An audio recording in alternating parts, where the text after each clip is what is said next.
영희는 작은 숨을 들이마시고 노크를 하려던 그 순간 안에서 웃음소리가 들려왔습니다. 분명 남편 도진의 목소리였죠.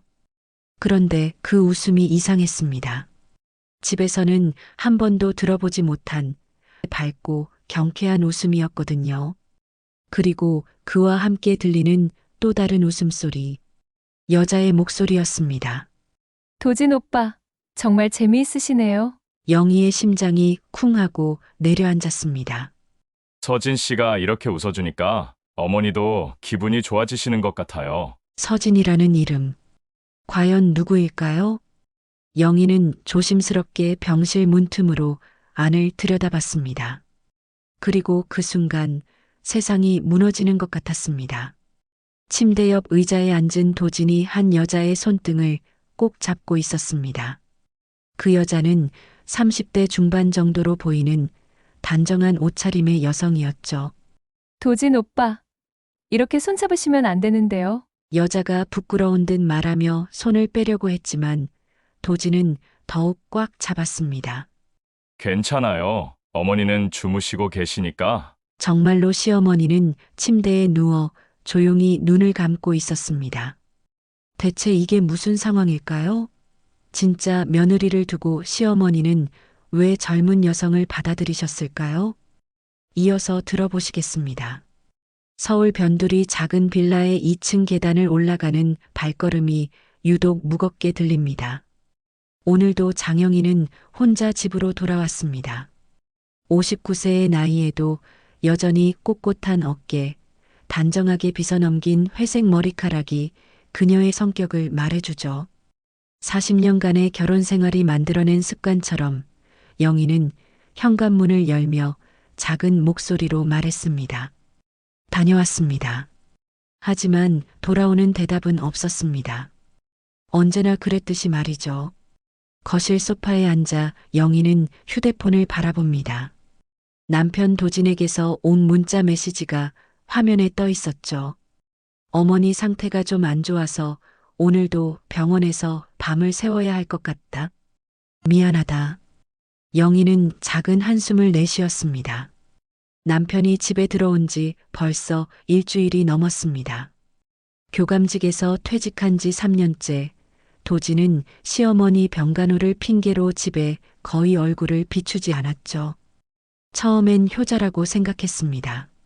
하지만 시간이 지날수록 뭔가 이상하다는 생각이 들기 시작했습니다. 간호사 출신인 내가 병간호를 더 잘할 텐데. 영희는 젊은 시절 대학병원에서 15년간 간호사로 일했습니다. 결혼 후에도 동네 의원에서 파트타임으로 일하며 가게의 보탬이 되려고 노력했죠. 하지만 도진은 늘 집안일이 우선이라며 영희의 일을 대수롭지 않게 여겼습니다. 냉장고를 열어보니 혼자 먹기엔 너무 많은 반찬들이 그대로 있었습니다. 매일 도진이 올 것을 기대하며 준비해둔 음식들이죠. 영희는 작은 그릇에 밥을 담고 김치찌개를 데워 혼자만의 저녁을 시작했습니다. 요즘 자주 못 와서 미안하다. 지난번 도진이 잠깐 들렀을 때 한 말이 자꾸 머릿속에 맴돕니다. 분명 사과하는 말이었는데 왜 그렇게 차갑게 들렸을까요? 마치 의무적으로 하는 말 같았습니다. 영희는 그때 담담히 웃으며 괜찮다고 대답했지만 가슴 한편이 저릿하게 아팠습니다. 창밖으로 보이는 다른 집들에는 하나둘 불이 켜지고 있었습니다. 가족들이 모여 저녁을 먹는 시간이겠죠. 영희는 텔레비전을 켜고 저녁 뉴스를 봤습니다. 하지만 아나운서의 목소리는 귀에 들어오지 않았습니다. 나도 병문안을 가봐야겠다. 갑자기 그런 생각이 들었습니다. 시어머니와 사이가 좋지 않았던 것은 사실입니다. 결혼 초기부터 간호사 출신이 뭐 대단하다고라며 무시하는 말을 자주 들었죠. 하지만 그래도 40년 동안 한 가족으로 지내온 사이였습니다. 영희는 휴대폰을 들고 도진에게 전화를 걸려다가 말았습니다. 대신 문자를 보냈습니다. 내일 오후에 어머니 병문안 가겠습니다. 곧 답장이 왔습니다. 굳이 안 와도 될 것 같은데. 어머니가 피곤해 하시거든. 이상했습니다. 예전 같으면 고생 많다며 고마워했을 텐데 왜 오지 말라고 하는 걸까요? 영희는 의문이 들었지만 더 이상 묻지 않았습니다. 그날 밤 영희는 잠들기 전까지 남편을 기다렸습니다. 혹시 늦게라도 집에 들어올까 해서 말이죠. 하지만 새벽 2시가 넘도록 현관문이 열리는 소리는 들리지 않았습니다. 이튿날 아침 영희는 평소보다 일찍 일어나 정성스럽게 차려입었습니다. 시어머니가 좋아하실 만한 과일도 준비하고 작은 꽃다발도 사서 병원으로 향했습니다. 가슴 한편에서는 묘한 불안감이 밀려왔지만 영희는 그 기분을 애써 무시했습니다. 지하철 안에서 영희는 창밖을 바라보며 생각했습니다. 언제부터였을까요? 남편과의 대화가 이렇게 줄어든 것이 말이죠. 예전엔 학교에서 있었던 일들을 재미있게 얘기해주던 도진이었는데 요즘엔 꼭 필요한 말만 주고받는 사이가 되어버렸습니다.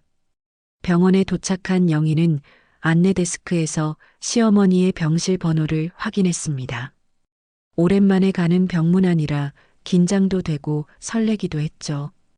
과연 시어머니가 반가워해 주실지 아니면 또 무뚝뚝하게 대하실지 궁금했습니다. 엘리베이터를 타고 올라가면서 영희는 마음을 다잡았습니다. 오늘은 시어머니와 좋은 대화를 나눠보자고 다짐했죠. 하지만 곧 그녀의 일상이 완전히 뒤틀릴 것이라는 사실을 영희는 아직 몰랐습니다. 병원 복도를 걸어가는 영희의 발걸음이 점점 느려졌습니다. 5층 내과 병동, 시어머니의 병실은 복도 끝쪽에 있었죠. 간호사들이 분주히 오가는 모습을 보니 옛날 자신의 모습이 떠올랐습니다. 하얀 간호복을 입고 환자들을 돌보던 그 시절 말이죠. 515호실이 맞나? 영희는 손에 든 과일 바구니를 다시 한번 정리하며 병실 문 앞에 섰습니다. 문에는 말순이라고 적힌 이름표가 붙어 있었죠. 시어머니의 이름이었습니다. 영희는 작은 숨을 들이마시고 노크를 하려던 그 순간이었습니다. 안에서 웃음소리가 들려왔습니다. 영희의 손이 공중에서 멈췄습니다. 분명 남편 도진의 목소리였죠. 그런데 그 웃음이 이상했습니다. 집에서는 한 번도 들어보지 못한 그렇게 밝고 경쾌한 웃음이었거든요. 그리고 그와 함께 들리는 또 다른 웃음소리. 여자의 목소리였습니다. 도진 오빠, 정말 재미있으시네요. 영희의 심장이 쿵하고 내려앉았습니다.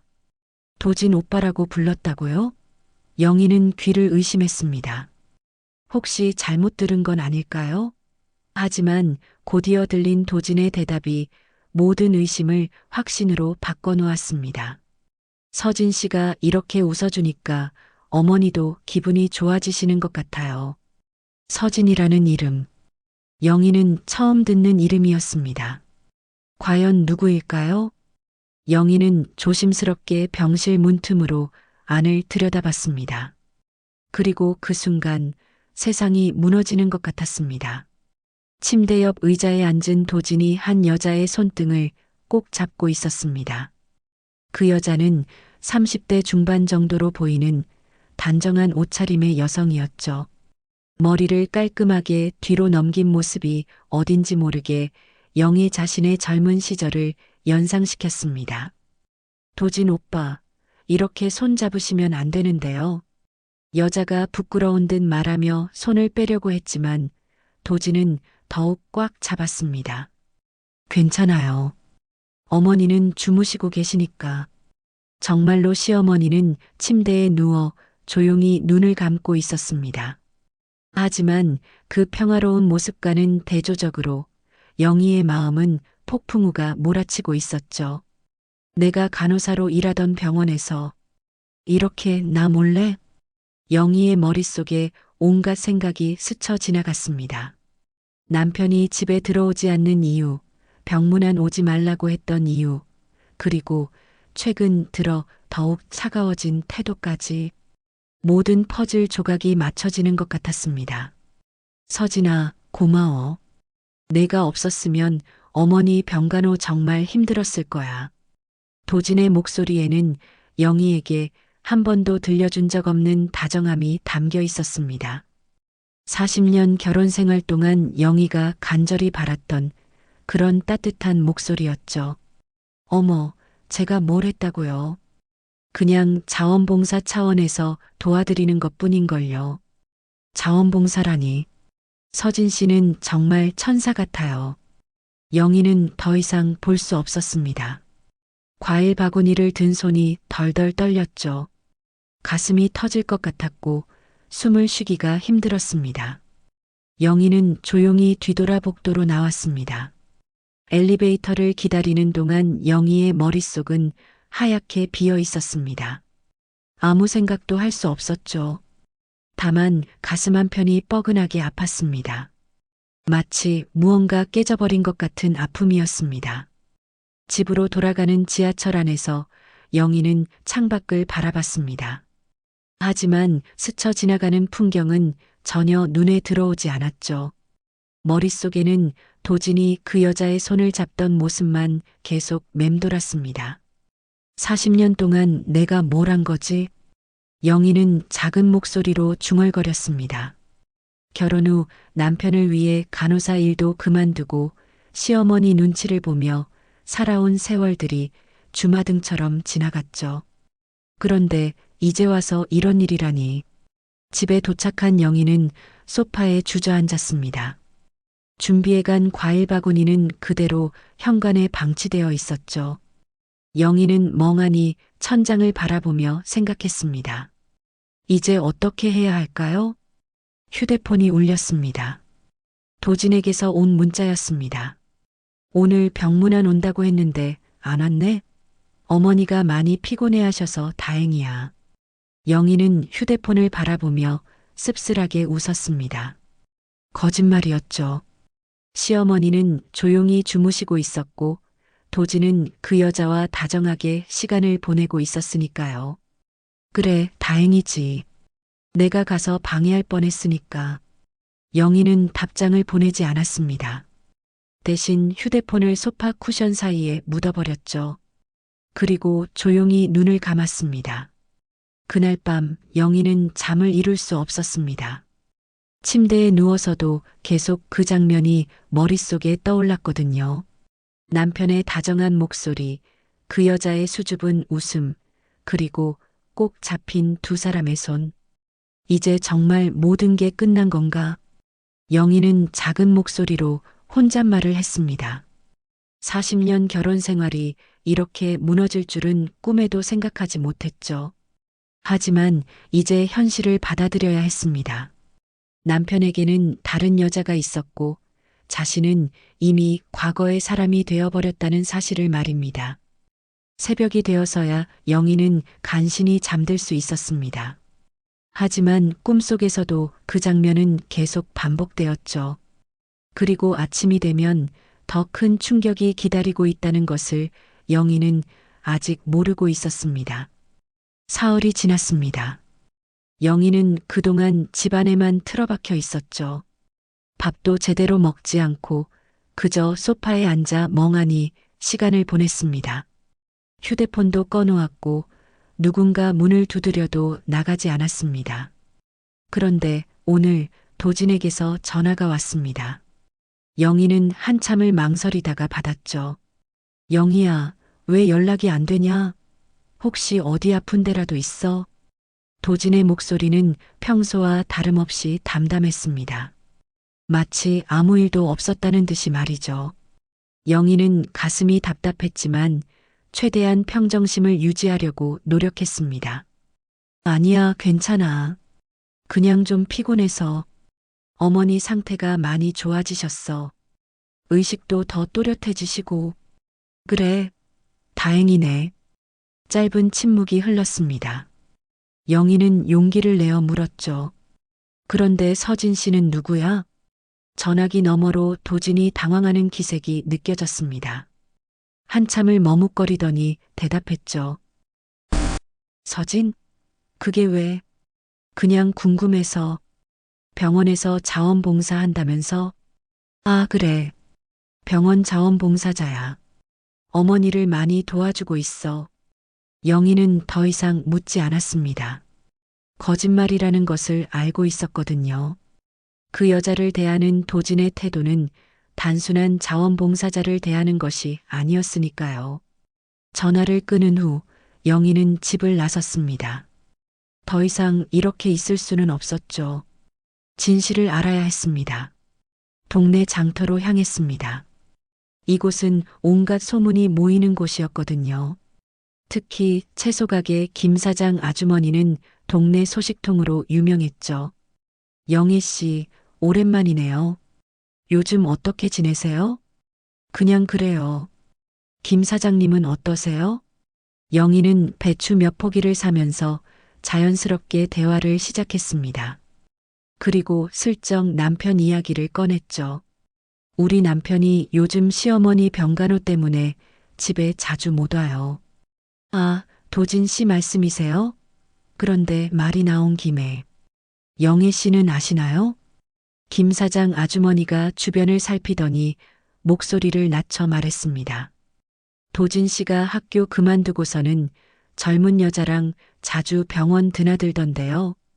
영희의 심장이 다시 한번 떨어졌습니다. 하지만 태연한 척 물었죠. 젊은 여자요? 네. 그 여자 병원에서 자원봉사라고 하지만 허구한 날 붙어 있더라니까요. 우리 동네 박 씨 아들이 그 병원에서 일하는데 직접 봤다고 하더라고요. 영희는 손에 든 배추가 무겁게 느껴졌습니다. 소문이 이미 동네에 퍼져 있었다는 뜻이었죠. 그런데 더 웃긴 건 말이에요. 그 여자를 병원 사람들이 사모님이라고 부른다는 거예요. 진짜 사모님은 영희 씨인데 말이에요. 영희는 더 이상 들을 수 없었습니다. 급히 돈을 주고 집으로 돌아왔죠. 집에 도착한 영희는 책상 서랍에서 낡은 수첩을 꺼냈습니다. 예전에 함께 일했던 동료들의 연락처가 적혀 있었죠. 그 중에서 최 간호사를 찾았습니다. 시어머니가 입원한 병원에서 일하고 있다는 소식을 들었거든요. 전화를 걸었습니다. 선배님, 저 장영희예요. 기억하세요? 아, 영희 언니. 정말 오랜만이네요. 어떻게 지내셨어요? 잘 지내고 있어요. 그런데 부탁이 하나 있는데. 영희는 조심스럽게 시어머니 이야기를 꺼냈습니다. 그리고 서진이라는 여자에 대해 물어봤죠. 아, 그분 말씀이세요? 이혼하고 나서 우리 병원에서 자원봉사를 시작했어요. 처음엔 정말 열심히 환자들을 돌봐줘서 모든 직원이 좋아했거든요. 이혼했다고요? 네. 작년에 이혼 수속을 마쳤다고 들었어요. 그런데 요즘엔 최 간호사가 말을 흐렸습니다. 왜요? 무슨 일 있어요? 사실 좀 이상해요. 515호실 도진 씨와 너무 가까운 것 같아서요. 처음엔 단순히 친절한 건 줄 알았는데 요즘엔 정말 부부처럼 행동하거든요. 영희의 가슴이 먹먹해졌습니다. 그리고 언니, 더 이상한 건 그 여자가 직원들한테 자신을 도진 씨 부인이라고 소개했다는 거예요. 뭐라고요? 지난주에 새로 온 간호사가 그렇게 말하더라고요. 서진 씨가 저는 환자 부인입니다라고 했다면서요. 영희는 화가 치밀어 올랐습니다. 남편의 불륜도 충격적이었지만 그 여자가 자신을 대신하고 있다는 사실이 더욱 분노스러웠죠. 언니, 혹시 괜찮으시면 내일 오세요. 제가 자세히 알아봐 드릴게요. 전화를 끊은 후 영희는 거울 앞에 섰습니다. 69세의 주름진 얼굴, 회색으로 변한 머리카락이 보였죠. 그리고 문득 병원에서 본 서진의 모습이 떠올랐습니다. 40대 중반의 단정한 여자, 아직 젊음이 남아있는 모습. 나이 때문인가? 영희는 씁쓸하게 웃었습니다. 하지만 곧 생각을 바꿨죠. 나이가 문제가 아니라 남편의 배신이 문제였습니다. 그날 밤 도진이 집에 들어왔습니다. 며칠 만이었죠. 어머니 상태가 좀 나아져서 오늘은 집에서 자려고. 영희는 아무 말 없이 저녁을 차려줬습니다. 하지만 마음은 복잡했죠. 이 사람과 어떻게 40년을 살아왔을까 하는 생각이 들었습니다. 그런데 영희야. 도진이 갑자기 말을 꺼냈습니다. 요즘 내가 이상해. 무슨 일 있어? 영희는 그를 바라봤습니다. 정말 뻔뻔한 사람이었죠. 자신이 바람을 피우면서 아내에게 이상하다고 말하다니. 별일 없어요. 그래. 그럼 다행이고. 도진은 더 이상 관심을 보이지 않았습니다. 밥을 먹고 나서는 곧바로 잠자리에 들었죠. 영희는 설거지를 하면서 결심했습니다. 내일 병원에 가서 모든 것을 확인해 보겠다고. 이대로 당하고만 있을 수는 없었습니다. 40년 결혼 생활이 무너지고 있었지만 영희는 더 이상 숨어 있지 않기로 했습니다. 진실과 마주할 용기를 내기로 한 것이죠. 새벽 3시 영희의 휴대폰이 요란하게 울렸습니다. 깊은 잠에서 깨어난 영희는 화면을 확인했죠. 도진에게서 온 전화였습니다. 영희야, 어머니가 갑자기 고열이 나셔서 응급실로 옮겼어. 상태가 심각해. 빨리 와. 목소리에 다급함이 묻어났습니다. 영희는 잠에서 완전히 깨어났죠. 아무리 사이가 좋지 않았다고 해도 40년을 시어머니로 모셔온 사람이었습니다. 지금 갈게요. 영희는 서둘러 옷을 갈아입고 병원으로 향했습니다. 새벽 거리는 조용했고 택시 안에서 영희의 마음은 복잡했죠. 걱정과 불안, 그리고 어떤 묘한 기대감이 뒤섞여 있었습니다. 병원에 도착하니 중환자실 앞에 도진이 서 있었습니다. 하지만 혼자가 아니었죠. 서진도 함께 있었습니다. 새벽 시간인데도 말이죠. 어머니는 어떠세요? 영희가 물으니 도진이 피곤한 표정으로 대답했습니다. 폐렴 증상이 심해져서 중환자실로 옮겼어. 의사 선생님이 위험하다고 하시네. 서진은 영희를 보더니 어색한 표정을 지었습니다. 처음 보는 사이였지만 서로가 누구인지는 알 수 있었죠. 저는 서진입니다. 병원에서 자원봉사를 하고 있어요. 네, 저는 며느리 장영희입니다. 짧은 인사가 오갔지만 공기는 무거웠습니다. 영희는 중환자실 창문을 통해 시어머니를 바라봤죠. 각종 의료기기에 둘러싸인 모습이 안쓰러웠습니다. 2시간 후 의사가 나왔습니다. 환자 상태가 조금 안정되었습니다. 면회는 가족만 가능하니까 한 분씩 들어가세요. 영희가 먼저 들어갔습니다. 시어머니는 산소 마스크를 쓰고 누워 있었죠. 영희는 조용히 침대 옆에 앉았습니다. 그런데 놀라운 일이 일어났습니다. 시어머니가 눈을 뜨더니 영희를 알아본 것이죠. 영희야, 왔구나. 목소리는 작았지만 또렷했습니다. 영희는 깜짝 놀랐죠. 평소 같으면 왜 왔냐거나 필요 없다고 했을 텐데 오늘은 달랐습니다. 어머니, 괜찮으세요? 많이 아프시죠? 시어머니가 영희의 손을 꽉 잡았습니다. 놀랍도록 따뜻한 손길이었죠. 영희야, 너 보고 싶었다. 정말 보고 싶었어. 영희는 눈시울이 뜨거워졌습니다. 40년 동안 한 번도 들어보지 못한 말이었거든요. 시어머니가 자신을 그리워했다니 믿기지 않았습니다. 어머니, 내가 너한테 못되게 굴었지. 미안하다. 시어머니의 눈에서 눈물이 흘러내렸습니다. 영희도 참을 수 없었죠. 눈물이 뚝뚝 떨어졌습니다. 간병인이 조용히 다가와 말했습니다. 어머님이 중환자실에 계시는 동안 계속 며느리 찾으셨어요. 영희는 안 오나 영희는 어디 있나 하시면서요. 영희는 놀랐습니다. 자신을 찾으셨다고요? 며느리는 내 딸보다 낫다. 내가 너 때문에 살아왔어. 시어머니의 말에 영희는 더욱 울컥했습니다. 평생 인정받지 못했다고 생각했는데 사실은 그렇지 않았던 것이죠. 어머니, 저도 어머니 때문에 여기까지 왔어요. 고마웠어요. 두 사람은 40년 만에 처음으로 진심을 나눴습니다.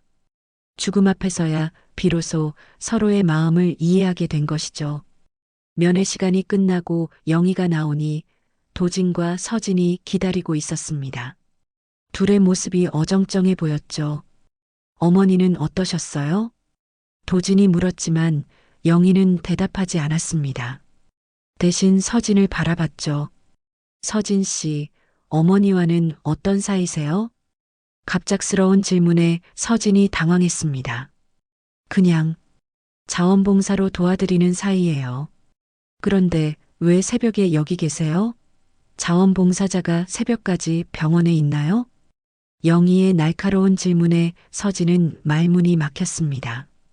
도진이 서둘러 끼어들었죠. 영희야, 서진 씨가 어머니를 많이 도와주고 있어. 고마워해야지. 고마워요. 하지만 이제 제가 있으니까 괜찮을 것 같네요. 영희의 말에는 분명한 선언이 담겨 있었습니다. 이제 내가 맡겠다는 뜻이었죠.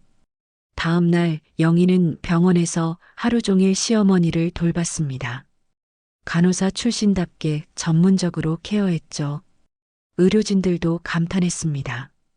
역시 간호사 출신이시네요. 케어가 정말 전문적이에요. 영희는 뿌듯했습니다. 자신의 전문성을 인정받는 기분이었거든요. 시어머니의 상태도 점점 좋아졌습니다. 영희가 옆에 있으니 안정이 되는 것 같았죠. 영희야, 내가 여기 있으니까 마음이 놓인다. 어머니, 제가 계속 여기 있을게요. 하지만 영희의 마음 한편에는 복잡한 감정이 자리하고 있었습니다. 시어머니와는 화해했지만 남편의 배신은 여전히 아팠거든요. 그날 저녁 도진이 병실에 왔습니다. 서진은 보이지 않았죠. 영희야, 고생 많았어. 이제 집에 가서 쉬어. 괜찮아요. 제가 여기서 밤을 새울게요. 그래도 어머니가 절 원하세요. 그리고 저도 어머니와 함께 있고 싶어요. 영희의 단호한 말에 도진은 더 이상 말하지 못했습니다. 오히려 어색해하며 일찍 집으로 돌아갔죠. 그날 밤 시어머니가 영희에게 말했습니다. 영희야, 도진이가 요즘 이상하지? 영희는 깜짝 놀랐습니다. 시어머니가 눈치챈 것일까요? 무슨 말씀이세요? 그 여자, 서진인가? 그 여자와 너무 가까운 것 같아서 시어머니도 알고 있었던 것입니다. 영희는 더 이상 숨길 필요가 없다고 생각했죠. 어머니도 아셨구나요. 내가 아픈 척하고 있을 때 많이 봤어. 손도 잡고 다정하게 대화하고. 영희는 시어머니의 손을 꽉 잡았습니다. 이제 혼자가 아니라는 느낌이 들었죠. 영희야, 넌 좋은 여자야. 도진이가 바보지, 너를 몰라보는 게. 시어머니의 위로에 영희는 눈물을 흘렸습니다. 40년 만에 처음으로 인정받는 기분이었거든요. 하지만 동시에 새로운 결심도 서고 있었습니다. 이제 자신의 삶을 되찾아야 할 때라고 말이죠. 시어머니가 위독해진 지 사흘째 되는 날이었습니다. 영희는 병원에서 거의 살다시피 하며 간병을 했죠. 그런데 그날 오후 도진이 급하게 변호사를 데리고 나타났습니다. 어머니, 정신이 좀 드세요? 도진이 시어머니를 깨우며 말했습니다. 변호사는 서류 가방을 들고 침대 옆에 섰죠. 무슨 일이에요? 영희가 물었지만 도진은 대답하지 않았습니다. 대신 변호사가 나섰죠. 유언장을 새로 작성하시려고 합니다. 환자분 상태가 위험하다고 해서 급히 온 거예요. 영희는 이상했습니다. 시어머니가 유언장을 쓴다고 한 적이 없는데 왜 갑자기 이런 일이 생긴 걸까요? 어머니, 유언장을 쓰시려고요? 시어머니는 고개를 저었습니다. 아니야. 난 그런 말 한 적 없어. 하지만 도진은 강하게 밀어붙였습니다. 어머니, 의식이 흐릿하실 때 분명히 말씀하셨어요. 재산 정리를 해야 한다고. 언제? 난 기억이 안 나는데. 시어머니가 혼란스러워하자 도진이 변호사에게 눈짓했습니다. 변호사는 서류를 꺼내며 말했죠. 간단한 절차입니다. 서명만 해주시면 됩니다. 영희가 서류를 들여다봤는데 깜짝 놀랐습니다. 시어머니의 모든 재산을 도진이 상속받고 재산관리인으로 서진의 이름이 적혀 있었거든요. 잠깐요, 이게 뭐예요? 왜 서진 씨 이름이 여기 있어요? 영희의 목소리가 높아졌습니다. 도진이 당황하며 대답했죠.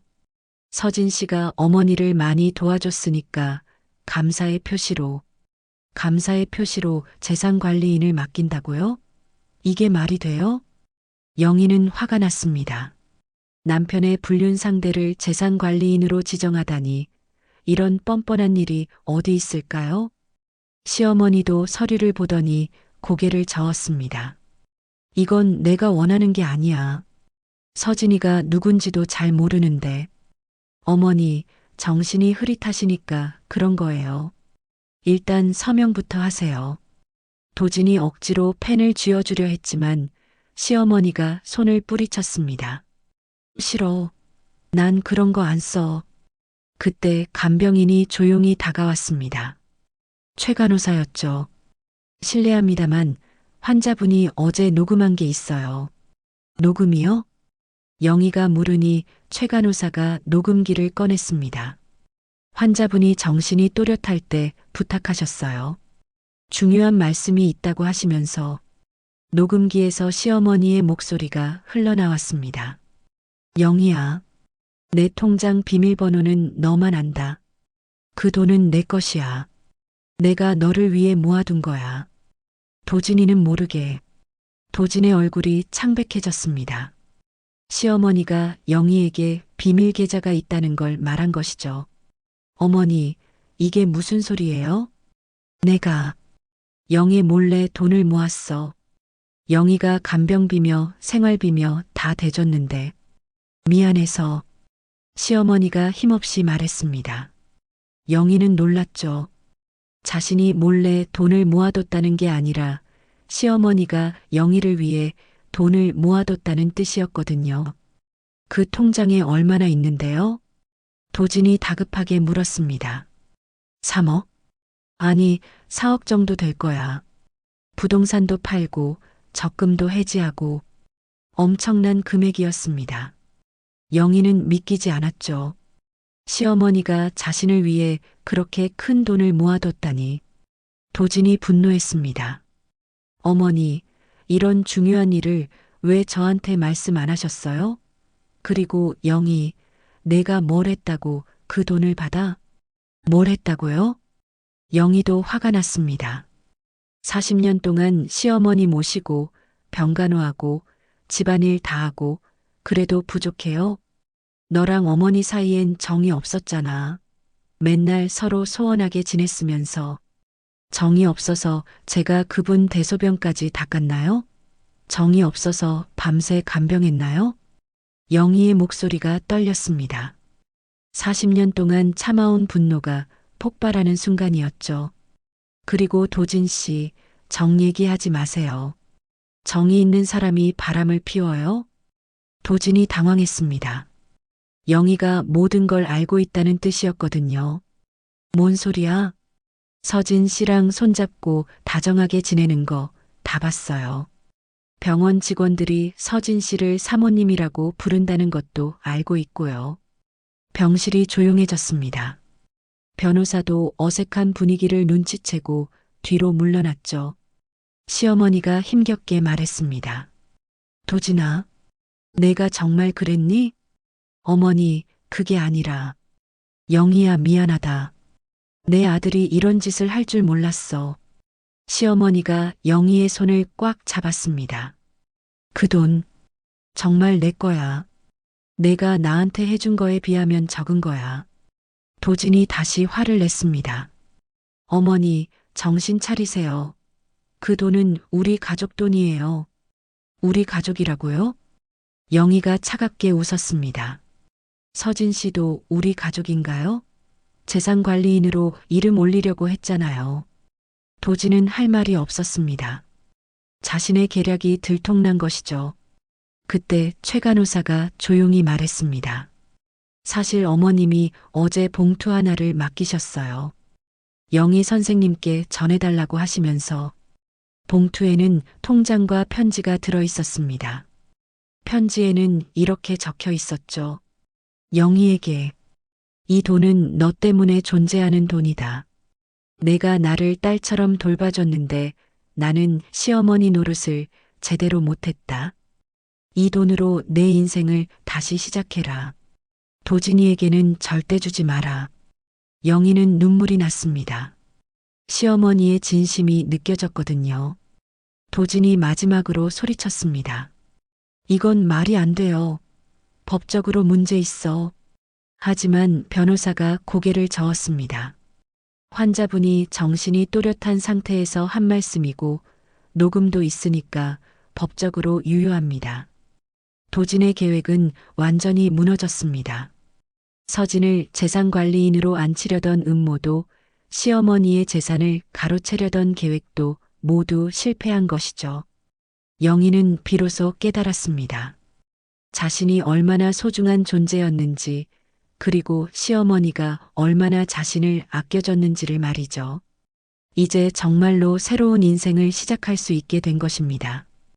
그날 밤 영희는 시어머니가 맡긴 봉투를 들고 집으로 돌아왔습니다. 손에 쥔 통장이 무겁게 느껴졌죠. 4억이라는 큰 돈이었지만 그보다 더 큰 의미가 있었습니다. 시어머니의 진심이 담긴 마지막 선물이었거든요. 거실 소파에 앉아 영희는 오래된 앨범을 꺼냈습니다. 결혼 초기 사진들이 나왔죠. 하얀 간호복을 입고 환하게 웃던 젊은 시절의 자신이 보였습니다. 그때는 꿈이 많았었죠. 좋은 간호사가 되고 싶었고 사람들을 돕고 싶었습니다. 내가 언제부터 이렇게 됐을까?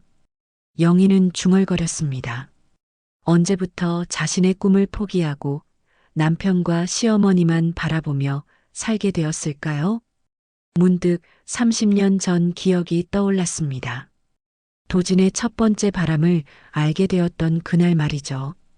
당시 영희는 동네 의원에서 파트타임으로 일하고 있었습니다. 어느 날 동료 간호사가 말해줬죠. 영희 씨 남편 학교 선생님이랑 자주 만난다더라. 그때도 지금처럼 충격이었습니다. 하지만 영희는 참았죠. 시어머니가 무릎을 꿇고 부탁했거든요. 영희야, 내 아들 어리석은 거 너도 알지. 나 죽을 때까지만 참아주면 안 되겠니? 이혼하면 우리 체면이 말이 아니야. 그 부탁 하나로 영희는 30년을 더 참았습니다. 도진의 두 번째, 세 번째 바람도 모른 척했죠. 그리고 이제 네 번째 바람인 서진까지. 이젠 나를 위해 살아야 할 때야. 영희는 마음을 정했습니다. 더 이상 참지 않기로 한 것이죠. 다음 날 아침 영희는 은행에 갔습니다. 시어머니가 알려준 비밀번호로 계좌를 확인해 봤죠. 정말로 4억 2천만 원이 들어 있었습니다. 시어머니가 평생 모은 돈이었죠. 은행 직원이 설명해 줬습니다. 이 계좌는 3년 전부터 만들어진 거네요. 매월 일정 금액씩 꾸준히 입금되었고 작년에 부동산 매매 대금도 들어왔습니다. 영희는 감동했습니다. 시어머니가 3년 전부터 자신을 위해 돈을 모으고 있었다는 뜻이었거든요. 그때부터 이미 영희의 미래를 생각하고 있었던 것이죠. 은행에서 나온 영희는 변호사 사무실로 향했습니다. 이혼과 재산 분할에 대해 상담받으려고 했거든요. 안녕하세요. 이혼 상담받으려고 왔습니다. 변호사는 영희의 이야기를 들은 후 말했습니다. 시어머니 유언이 녹음으로 남아있고 증인도 있으니까 법적으로 문제 없습니다. 그리고 남편분의 불륜도 증거가 있으니까 이혼 사유로 충분하고요. 재산 분할은 어떻게 되나요? 결혼 생활 중 형성된 재산은 반반 나누는 게 원칙입니다. 하지만 시어머니가 직접 부인께 증여한 건 별개예요. 영희는 안심했습니다. 시어머니의 마지막 뜻을 지킬 수 있을 것 같았거든요. 집으로 돌아가는 길에 영희는 예전에 다니던 병원을 지나갔습니다. 문득 그곳에서 일하고 싶다는 생각이 들었죠. 15년 동안 일했던 곳이었거든요. 병원에 들어가니 옛날 동료들이 반가워했습니다. 영희 선배, 정말 오랜만이에요. 요즘 어떻게 지내세요? 영희는 간단히 근황을 이야기했습니다. 그리고 다시 일하고 싶다는 의사를 밝혔죠. 정말요? 지금 간호사가 부족한 상황인데 선배 같은 경력자가 오시면 정말 좋겠어요. 하지만 나이가 너무 많지 않을까요? 무슨 소리세요? 69세면 아직 젊죠. 요즘 은퇴 연령이 늦어지고 있어서 70세까지도 일하는 분들 많아요. 영희는 희망이 생겼습니다. 다시 간호사로 일할 수 있다는 게 꿈만 같았거든요. 그날 저녁 도진이 집에 들어왔습니다. 며칠 만이었죠. 영희야, 우리 이야기 좀 하자. 무슨 이야기요? 어머니 일 때문에 오해가 있었던 것 같은데. 영희는 냉정하게 대답했습니다. 오해가 아니라 사실이죠. 서진 씨와 바람 피우는 거. 도진이 당황했습니다. 그게 아니야. 서진 씨는 정말 자원봉사자일 뿐이고, 그럼 왜 재산관리인으로 이름을 올리려고 했어요? 그것도 자원봉사인가요? 그건 도진은 말문이 막혔습니다. 변명할 여지가 없었거든요. 영희야, 우리 40년을 살았잖아. 이런 일로 이혼할 거야? 40년이라고요? 영희가 웃었습니다. 하지만 슬픈 웃음이었죠. 그 40년 동안 당신이 바람핀 게 몇 번인지 아세요? 이번이 네 번째예요. 도진이 깜짝 놀랐습니다. 영희가 모든 것을 알고 있었다는 뜻이었거든요. 너 혹시 그때도 알고 있었어? 네, 다 알고 있었어요. 하지만 어머니가 부탁하셔서 참았죠. 체면 때문에 이혼하지 말라고 하시면서 영희는 변호사에게서 받은 서류를 도진에게 내밀었습니다. 이혼 조정 신청서예요. 서명해 주세요. 영희야, 정말 이혼할 거야? 네, 이제 어머니도 돌아가셨으니까 더 이상 참을 이유가 없어요. 도진의 얼굴이 창백해졌습니다. 그럼 서진 씨는 어떻게 할 거야? 그건 당신이 알아서 하세요. 저는 더 이상 상관없어요. 그날 밤 영희는 오랜만에 깊은 잠을 잤습니다. 마음의 짐을 내려놓으니 몸도 편해졌거든요. 꿈속에서 영희는 젊은 시절의 자신을 만났습니다. 하얀 간호복을 입고 환자들을 돌보던 그 시절 말이죠. 이제 다시 시작해봐. 꿈속의 젊은 영희가 말했습니다. 너는 충분히 할 수 있어. 아직 늦지 않았어. 영희는 꿈에서 깨어나며 결심했습니다. 시어머니가 남겨준 돈으로 새로운 인생을 시작하겠다고. 그리고 다시 간호사로 돌아가 사람들을 돕겠다고 말이죠. 40년 동안 잃어버렸던 자신을 되찾는 일, 이제부터 시작이었습니다. 일주일 후, 영희는 변호사 사무실에서 도진과 마주 앉아 있었습니다. 이혼 조정 절차가 시작된 것이죠. 도진의 얼굴은 초췌해 보였습니다. 며칠 사이에 많이 늙은 것 같았거든요. 재산 분할에 대해 논의하겠습니다. 조정위원이 서류를 펼치며 말했습니다. 집과 예금, 그리고 도진의 퇴직금까지 모든 재산 목록이 나와 있었죠. 시어머니로부터 증여받은 4억 2천만 원은 별도로 분류됩니다. 이 부분은 재산 분할 대상이 아닙니다. 도진이 억울하다는 표정을 지었습니다. 그 돈은 원래 우리 가족 돈이었어요. 어머니가 영희에게 주신 게 아니라 제가 관리해야 할 돈입니다. 증거가 있나요? 조정위원이 물었습니다. 도지는 대답하지 못했죠. 시어머니의 녹음과 편지, 그리고 여러 증인들이 모두 영희 편이었거든요. 그리고 남편분의 불륜에 대한 증거도 제출되었습니다. 영희는 최 간호사와 동네 사람들의 증언, 그리고 병원 CCTV 영상까지 모든 증거를 준비해 왔습니다. 도진과 서진이 손을 잡고 다니는 모습이 선명하게 담겨 있었죠. 이런 상황에서는 유책 배우자인 남편분이 불리할 수밖에 없습니다. 도진의 얼굴이 더욱 어두워졌습니다. 자신의 계획이 완전히 틀어진 것이죠. 조정이 끝난 후 도진이 영희에게 다가왔습니다. 영희야, 정말 이렇게 끝낼 거야? 끝이 아니라 시작이죠. 영희의 목소리는 담담했습니다. 40년 동안 당신을 믿고 살았는데 당신은 저를 배신했어요. 이제 제 인생을 살고 싶어요. 서진이는 이미 떠났어. 병원 자원봉사도 그만두고 연락도 안 돼. 영희는 놀라지 않았습니다. 예상했던 일이었거든요. 그럴 줄 알았어요. 그 사람은 돈이 목적이었으니까. 영희야, 이제 그만해요. 우리는 이미 끝났어요.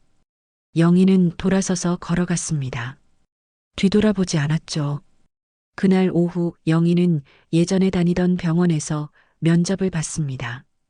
15년의 경력과 풍부한 임상 경험이 높이 평가되었죠. 영희 선생님께서 오신다면 정말 환영입니다. 언제부터 시작하실 수 있나요? 다음 주부터 가능합니다. 영희는 환하게 웃었습니다. 69세에 다시 직장을 구한다는 게 신기했거든요. 급여는 어떻게 되나요? 경력을 인정해서 월 300만 원 정도 생각하고 있습니다. 영희에게는 충분한 금액이었습니다.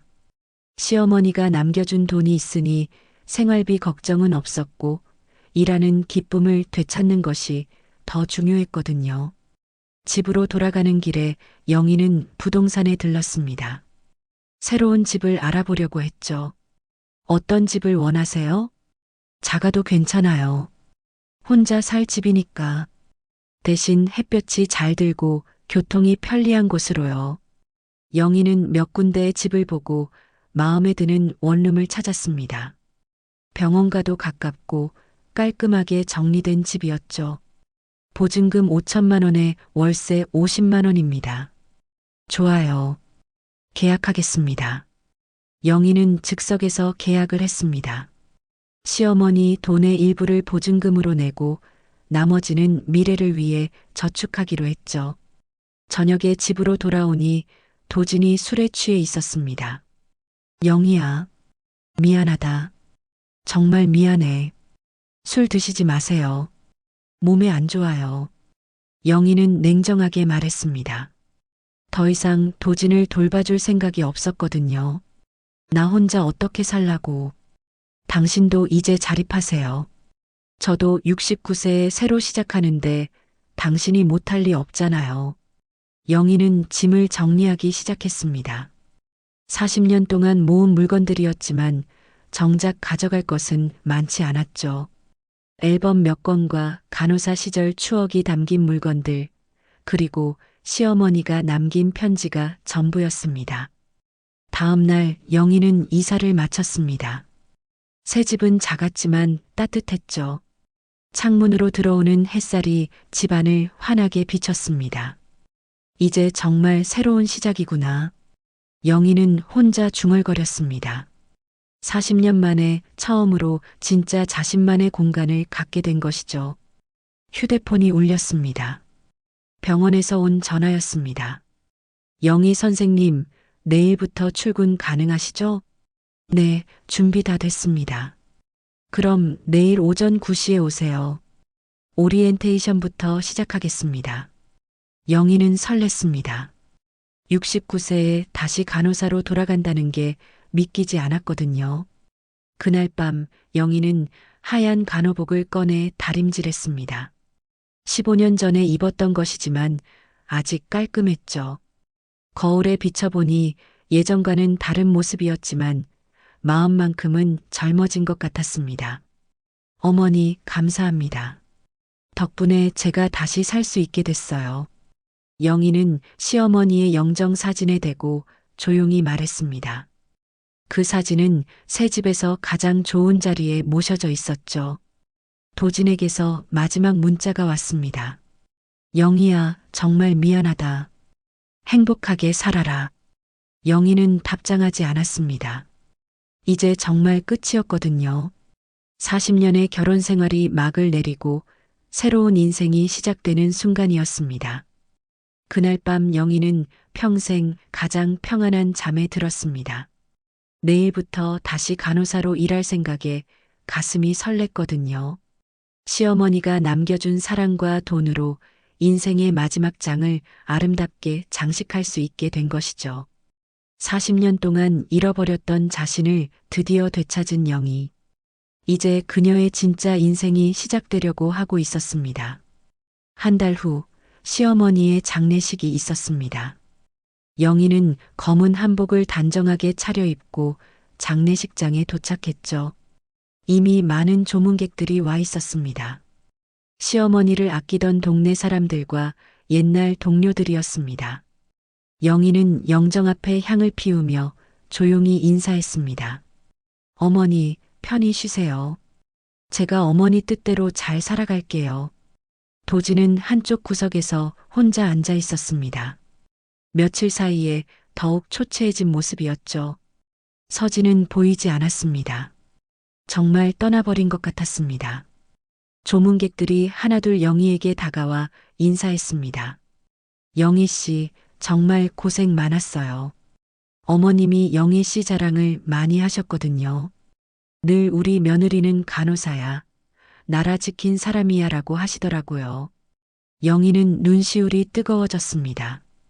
시어머니가 자신을 그렇게 생각하고 있었다니 놀라웠거든요. 시어머니가 마지막까지 선생님 말씀만 들으셨대요. 정말 선생님을 아끼셨나 봐요. 한 조문객이 말했습니다. 어머님 돌아가시기 전날까지도 영희가 보고 싶다. 영희는 언제 오나 하셨어요. 정말 며느리를 딸처럼 아끼셨던 것 같아요. 영희는 가슴이 먹먹해졌습니다. 살아생전에는 표현하지 못했지만 시어머니의 마음속에는 언제나 자신이 있었던 것이죠. 장례식이 끝난 후 영희는 마지막으로 영정 앞에 혼자 섰습니다. 모든 사람들이 떠나고 조용해진 빈소에서 영희는 시어머니와 마지막 대화를 나눴습니다. 어머니, 제 이름 그렇게 마지막에 불러주셔서 감사합니다. 40년 동안 한 번도 제 이름을 다정하게 불러주신 적이 없었는데 마지막에 그렇게 해주시니까 모든 게 용서가 됩니다. 영희는 시어머니의 영정을 바라보며 환하게 웃었습니다. 어머니가 남겨주신 돈으로 좋은 일 하겠습니다. 어머니처럼 다른 사람을 도우며 살겠어요. 며칠 후 영희는 중요한 결정을 내렸습니다. 시어머니가 남겨준 돈으로 요양보호사 교육센터를 설립하기로 한 것이죠. 요양보호사가 많이 부족한 상황이에요. 특히 경험이 풍부한 분들이 교육을 담당해 주시면 정말 도움이 될 거예요. 사회복지사가 영희의 계획을 듣고 찬성했습니다. 영희 선생님처럼 간호사 경력이 있으신 분이 교육센터를 운영하시면 더욱 의미가 클 것 같아요. 영희는 시어머니가 남긴 돈 중 2억 원을 교육센터 설립에 사용하기로 했습니다.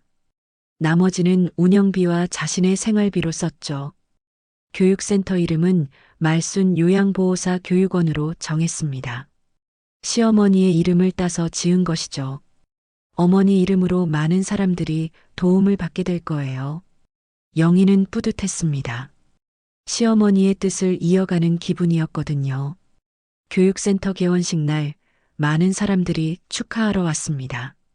병원 동료들, 동네 사람들, 그리고 교육을 받으러 온 수강생들까지 모였죠. 저는 69세에 새로운 도전을 시작합니다. 나이는 숫자일 뿐이에요. 꿈을 포기하기에는 아직 적습니다. 영희의 개원사에 많은 사람들이 박수를 쳤습니다. 특히 비슷한 나이대의 여성들이 감동받는 모습이었죠. 저도 선생님처럼 용기를 내보고 싶어요. 정말 멋있어요. 저도 뭔가 새로운 일을 시작해보고 싶어졌어요. 영희는 많은 사람들에게 희망을 주고 있었습니다. 늦은 나이에도 새로운 시작이 가능하다는 것을 보여주고 있었거든요. 첫 번째 교육과정이 시작되었습니다. 영희는 자신의 15년 간호사 경험을 바탕으로 실용적인 교육을 진행했죠. 환자를 돌볼 때 가장 중요한 것은 마음입니다. 기술도 중요하지만 진심으로 상대방을 생각하는 마음이 먼저예요. 수강생들이 진지하게 듣고 있었습니다. 영희의 경험담은 설득력이 있었거든요. 저도 40년 동안 시어머니를 모셨는데 마지막에 가서야 서로의 진심을 알게 되었어요. 소통이 얼마나 중요한지 깨달았죠. 영희는 자신의 이야기를 솔직하게 들려줬습니다. 수강생들도 공감하며 눈시울을 붉혔죠. 반년이 지나자 교육센터는 지역에서 유명해졌습니다. 영희의 교육을 받은 요양보호사들이 실력이 뛰어나다는 소문이 났거든요. 말순 교육원 출신들은 정말 달라요. 환자들이 만족도가 높아요. 요양원 원장들이 영희의 교육원을 찾기 시작했습니다. 졸업생들의 취업률도 100%를 기록했죠. 어느 날 영희에게 예상치 못한 손님이 찾아왔습니다. 도진이었습니다. 영희야, 잘 지내는 것 같아서 다행이다. 도진은 많이 말랐고 머리도 휘어져 있었습니다. 네, 잘 지내고 있어요. 어떻게 지내세요? 그냥 그래. 혼자 사는 게 이렇게 힘든 줄 몰랐어. 영희는 담담하게 웃었습니다. 처음엔 다 힘들어요. 익숙해지면 괜찮을 거예요. 영희야, 내가 정말 대단한 여자였구나. 이제 알겠어. 이제 알아도 늦었어요. 우리는 이미 다른 길을 가고 있으니까. 도진은 더 이상 말하지 않고 돌아갔습니다. 영희는 그 뒷모습을 바라보며 옛일을 회상했죠. 하지만 그리움은 없었습니다. 이미 마음의 정리가 끝났거든요. 저녁에 영희는 시어머니 영정 앞에 앉아 하루 있었던 일을 이야기했습니다. 어머니, 오늘 도진이가 왔어요. 많이 초라해져 있더라고요. 그래도 이제 저는 아무 감정이 없어요. 어머니 덕분에 제 인생을 되찾았거든요. 영희는 창밖을 바라봤습니다. 노을이 아름답게 물들어 있었죠. 69세에 새로운 인생을 시작한다는 게 이렇게 행복한 줄 몰랐어요. 나이는 정말 숫자일 뿐이네요. 영희는 내일 교육할 내용을 준비하며 하루를 마무리했습니다. 시어머니가 남겨준 사랑으로 시작된 새로운 인생이 점점 더 아름답게 피어나고 있었습니다. 40년 동안 숨겨져 있던 진정한 자신을 되찾은 영희. 이제 그녀의 인생은 정말로 자신만의 것이 되었습니다.